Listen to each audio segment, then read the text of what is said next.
आज भी जब हम उसे याद करते हैं तो रूह कांप जाती है। हैंडल भी नहीं करा जा रहा, जो भी इतने इतने शव आ रहे हैं। ये तो बहुत ही बुरी स्थिति है और ये कैसा हो रहा है ये तो रब ही जाने। वो डर, वो अफरा तफरी, वो दिन जब हर घर का एक एक कोना दुखी था। हर दिन लाखों लोग मर रहे थे और उनका अंतिम संस्कार करने तक के लिए उनके पास अपना कोई नहीं था। बहुत से घरों में 2 वक्त के खाने तक की समस्या थी।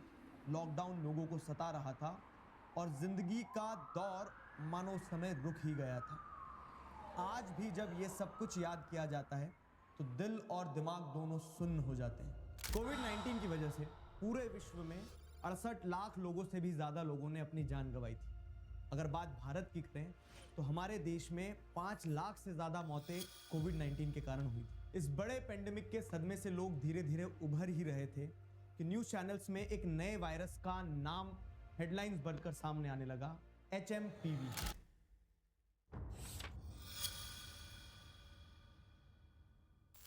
Human मेटान्यूमो virus. और हम सभी लोग शायद एक और वायरस के लिए तैयार नहीं हैं। हमारे मन में लाखों सवाल उमड़ गए। क्या HMPV भी कोविड की तरह एक बड़ा पैंडेमिक बनने वाला है? क्या हम फिर से एक बार वही दर्दनाक पल वापस देखने वाले हैं? और सबसे बड़ा सवाल, क्या फिर से लॉकडाउन और लॉकडाउन जैसी समस्याएं हमारे सामने आकर खड़ी हो जाएगी? आज का ये वीडियो सिर्फ एक अपडेट नहीं है, ये एक जरूरत है। इस वीडियो में हम समझेंगे कि आखिरकार ये वायरस है क्या, इसकी पूरी असली तस्वीर को हम समझेंगे और इससे बचने के कुछ तरीकों पर बात करेंगे। मेरी आप सभी से एक विनती है, एक जागरूक नागरिक होने के नाते इस वीडियो को आखिरी तक देखिएगा और अपने friends, family members and loved ones के साथ में जरूर शेयर कीजिएगा, क्योंकि इस समय ये एक जरूरत है कि हम इस समस्या के बारे में जानें और लोगों को अवेयर करें। HMPV ये वायरस आखिरकार है क्या? HMPV यानी कि ह्यूमन मेटान्यूमो वायरस, ये एक रेस्पिरेटरी वायरस है जो डायरेक्टली हमारे श्वास नली पर असर करता है। इसे आप ऐसे समझ सकते हैं कि ये रेस्पिरेटरी सिस्टम, लंग्स और सांस लेने वाले सारे ऑर्गन्स के ऊपर डायरेक्ट इंपैक्ट करता है। ये वायरस पैरामिक्सोवेरिडाई फैमिली का हिस्सा है और इस वायरस के इन्फेक्ट होने से कॉमन कोल्ड से लगाकर सीवियर निमोनिया तक हो सकता है। सरप्राइज कर देने वाली बात यह है कि यह वायरस कोई नया वायरस नहीं है। इसे डिस्कवर 2001 में ही कर लिया गया था, लेकिन आज के समय में यह वायरस बहुत ही तेजी से स्प्रेड हो रहा है और इसी कारण से चारों तरफ यह वायरस न्यूज हेडलाइंस में है। HMPV के सिम्टम्स की अगर बात करें तो साधारण तौर पर यह नॉर्मल कफ एंड कोल्ड की तरह ही दिखते हैं, पर सीवियर केसेस में यह लाइफ थ्रेटनिंग हो सकते हैं।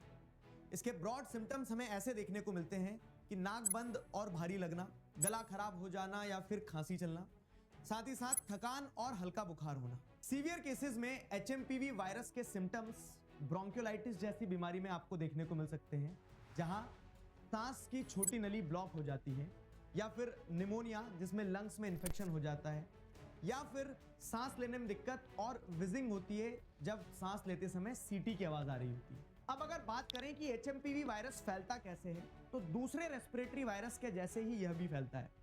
जब एक HMPV वायरस संक्रमित व्यक्ति छींकता या खांसता है तो उस दौरान वायरस के ड्रॉपलेट्स हवा में फैल जाते हैं।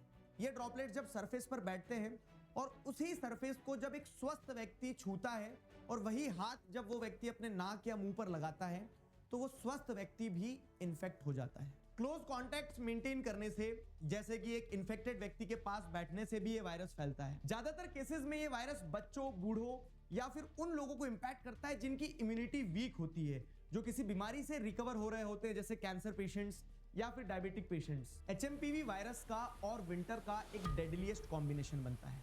WHO की रिकमेंडेशन के हिसाब से कोल्डर रीजन्स में रहने वाले लोगों को ज्यादा सतर्क रहना होगा। जैसे कि आपने पहले भी देखा था कि कोविड का ब्रेकआउट होता है विंटर्स के ही टाइम पीरियड में, और जैसे जैसे विंटर्स आगे बढ़ रहे थे ये अपना विकराल रूप लेता जा रहा था। इसके पीछे एक सिंपल रीजन है, ये वायरस कोल्ड और ड्राई एनवायरनमेंट में अपने आप को लॉन्गर ड्यूरेशन के लिए सर्वाइव कर पाते हैं। CDC के national respiratory and enteric virus surveillance system के according respiratory virus such as HMPV winter season के टाइम पीरियड में सबसे ज्यादा एक्टिव रहते हैं, इसीलिए इस सीजन को रेस्पिरेटरी वायरस सीजन भी कहा जाता है। अब बात करते हैं चाइना की। इस बार क्या नया कर दिया? चाइना में एचएमपीवी का स्प्रेड बहुत तेजी से हो रहा है। रिपोर्ट्स के अनुसार जो पता चला है, वहां पर रेस्पिरेटरी इंफेक्शन के कारण हॉस्पिटल्स के बेड भरे हुए हैं। ब्रोंकिलाइटिस और निमोनिया के कारण पेशेंट्स बहुत ज्यादा एडमिट हो रहे हैं। लेकिन अच्छी बात यह है कि एक्सपर्ट्स का कहना है एचएमपीवी कोविड जितना सीवियर नहीं है। इसका स्प्रेड जरूर बहुत तेजी से हो रहा है, पर मॉर्टिलिटी रेट काफी कम है। कोविड-19 के स्प्रेड के वक्त हमारी बॉडी काफी वल्नरेबल थी। उस समय हम में से किसी की इम्यूनिटी भी कोविड-19 जैसे वायरस से लड़ने के लिए तैयार नहीं थी। लेकिन अब अधिकतर लोगों की बॉडी ने एक इम्यूनिटी डेवलप कर ली है। कोविड के टाइम पे हमने देखा था कि हर दिन डेथ टोल बढ़ रहे थे, लेकिन एचएमपीवी के केस में अभी तक ऐसा कोई भी पैटर्न देखने को नहीं मिला है। एचएमपीवी का इंपैक्ट उन लोगों पर ज्यादा हो रहा है जो ऑलरेडी किसी ना किसी प्रकार के हेल्थ कॉम्प्लिकेशन से गुजर रहे हैं। आज तक जिस दिन मैं ये वीडियो रिकॉर्ड कर रहा हूं, इंडिया में 8 केसेस रिपोर्ट किए गए हैं। इन 8 बेंगलुरु के एक हॉस्पिटल से आया था, जहां पर एक 3 महीने की बच्ची और एक 6 महीने का बच्चा इन्फेक्ट हुआ था। इसके बाद थर्ड केस गुजरात के अहमदाबाद में रिपोर्ट किया गया और इस केस में भी इन्फेक्टेड पर्सन एक 2 महीने का छोटा बेबी था। इन 8 केसेस में से मोस्टली केसेस की कोई भी इंटरनेशनल ट्रैवल की हिस्ट्री नहीं है। फिलहाल इंडिया में कोई सीवियर आउटब्रेक भी नहीं हुआ है।